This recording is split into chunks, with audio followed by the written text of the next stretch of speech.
श्री संत ज्ञानेश्वर महाराज।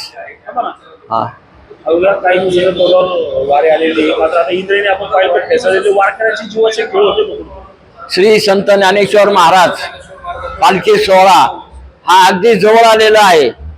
अशा वेळी हजारो भाविक आणि वारकरी अनेक पालखी दिंड्या महाराष्ट्रातून श्री संत ज्ञानेश्वर महाराज आळंदीमध्ये येत असतात आणि पालखीच्या वेळी अनेक दिंडेकरी वारकरी हे इंद्रायणी नदीला जाताना पाहतात की तिथे हातपाय धुतात, परंतु इंद्रायणी नदीला फेस आलेला आहे, इतकी घाण झालेली आहे नदी की त्यामुळे वारकऱ्यांच्या जीवाशी शासन खेळ खेळत आहे का असा प्रश्न निर्माण होतो। आणि जर हे पाणी स्वच्छ झालं नाही तर आम्ही श्री संत ज्ञानेश्वर महाराज थोरल्या पादुका मंदिर ट्रस्टच्या वतीने तीव्र आंदोलन करू असा शासनाला इशारा देतो। शासनाची याची गांभीर्याने दखल घ्यावी आणि त्वरित स्वच्छ पाणी कसं होईल वरून पाणी सोडावं एवढीच आम्ही आशा व्यक्त करतो आणि वारकऱ्यांना सुविधा द्याव्यात, चांगलं पाणी द्यावं एवढीच इच्छा व्यक्त करतो। मला हेच म्हणायचं आहे की वारकरी समाज हा शांततेच्या मार्गाने आंदोलन करत असतो, त्यांच्या जीवाशी तर खूपच खेळ होत आहे, शासन इकडे अजिबात लक्ष देत नाही। जर उग्र आंदोलन करणारे असते वारकऱ्याच्या ऐवजी निश्चित शासनाने लक्ष देऊन ह्या सुधारणा केल्या असत्या आणि तो आवाज तिथे पोहोचला असता। वारकरी संप्रदाय हा शांततेच्या मार्गाने आंदोलन करतो म्हणून शासन जागं होत नाही असं मला म्हणायचं। बस तर या बाबतीत शासनाने ताबडतोब दखल घ्यावी आणि जो काय आरोग्याचा प्रश्न आहे, वारकरी आहे, आळंदीकर आहेत, प्रवासी आहेत, तर यांचा सर्वांचा प्रश्न हा मिटेल तर शासनाने ताबडतोब कारवाई करावी एवढी आमची विनंती आहे शासनाला। मागणी करावी आणि काय पुढची दिशा असणार तुमची? 7 दिवसांपहिले माननीय पालकमंत्री अजितदादा पवार यांच्या समक्ष सर्व वारकऱ्यांनी विनंती केली होती। तदनंतर आता एक 5 दिवसांपहिले माननीय मुख्यमंत्री महोदय एकनाथजी शिंदे तथा माननीय उपमुख्यमंत्री देवेंद्रजी फडणवीस यांच्या सुद्धा उपस्थितीमध्ये सगळ्या पालखी सोहळ्यांच्या प्रमुखांची विश्वस्तांची जेव्हा मीटिंग झाली होती त्यावेळेस आम्ही हा मुद्दा हायलाइट केला होता।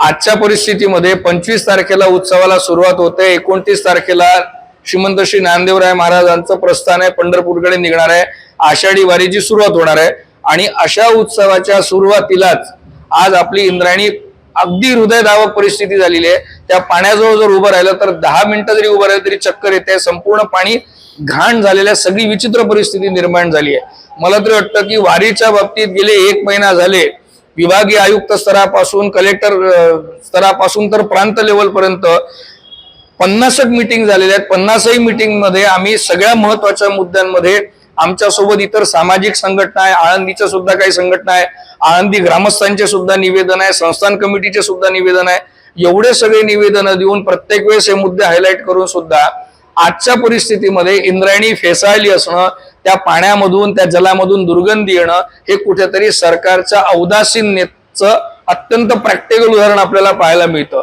आम्ही काही स्थानिक नेत्यांना काही अधिकाऱ्यांना संपर्क करू इच्छितो तेव्हा कधी कधी त्यांचं असं म्हणणं असतं की ही आमची जबाबदारी नाही। मला तर वाटतं ही कुठेतरी यंत्रणा सगळी स्ट्रीमलाईन आणली पाहिजे। बरोबर गुरुवारच्या रात्री आणि शुक्रवारच्या सकाळी हा वॉटर डिस्चार्ज होतो हे संपूर्ण आळंदीकरांना आम्हाला सगळ्यांना माहिती आहे, परंतु शासनालाच हे कसं माहीत पडत नाही। शासन खरंच कुठल्या तरी गर्तेत आहे का, कुठल्या तरी इतर कामांमध्ये व्यस्त आहे का की त्यामुळे त्यांना हे कळत नाही की समाज भावना आळंदीकर ग्रामस्थ सगळ्या सामाजिक संघटना या वारंवार सांगतात। नवे मागल्या कार्तिकी महिन्याच्या उत्सवामध्ये सुद्धा हाच प्रकार घडला होता की ऐन उत्सवाच्या 2 दिवसा अगोदर अशाच प्रकारे इंद्रायणी प्रदूषित झाली होती, फेसाळली होती, त्यातून दुर्गंध येत होता। अजूनही आमची विनंती आहे की आता कुठेतरी सगळं स्थिर स्थावर करायचा प्रयत्न होईल, आळंदीमध्ये जास्त पाणी सोडून ते पाणी पुन्हा एकदा फिल्टर करायचा प्रयत्न होईल, पण यावर एक तोडगा द्यावा। कारण ही इंद्रायणी आमच्यासाठी इंद्रायणी नाही तर समस्त वारकऱ्यांसाठी हे ज्ञानोबांच्या आणि तुकोबांच्या पदस्पर्शाने पावन झालेलं तीर्थ आहे। आम्ही अजूनही एमपीसीबीच्या अधिकाऱ्यांसोबत, विभागीय आयुक्तांसोबत, कलेक्टर साहेबांसोबत संपर्कात आहोत।